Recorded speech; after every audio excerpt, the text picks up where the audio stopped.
whenever I paint in a sketchbook, I always get a bunch of questions.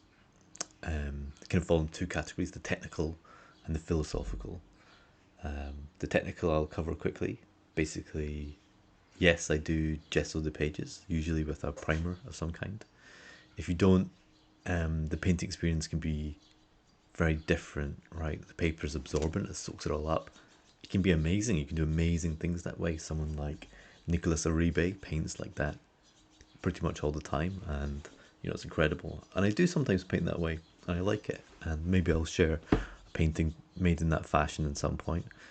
The other question I always get is about closing the sketchbook. Yeah, you just have to wait. So I tend to do this only when I know that I'm not going to use that sketchbook for a while. I also have somewhere I'll paint a sketchbook just for oil painting. Maybe I'll do a tour through that one day. But on the philosophical side, I think it's much more important to think about why painting in sketchbook is a good idea. It's mainly because it's a space of low jeopardy and manageable stakes. In a sketchbook painting, somehow we feel much more freedom to experiment, much more freedom to fail.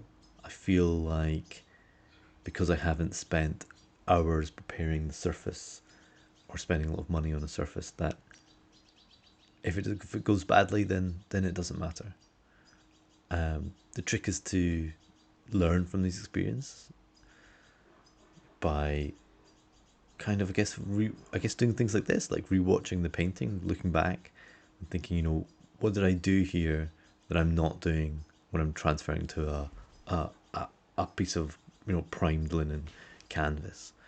What is it that makes me tighten up and do work that's less interesting? Not that this is the greatest painting ever, but certainly I learned something from doing it that I feel like I wouldn't have had it been on a kind of higher status surface.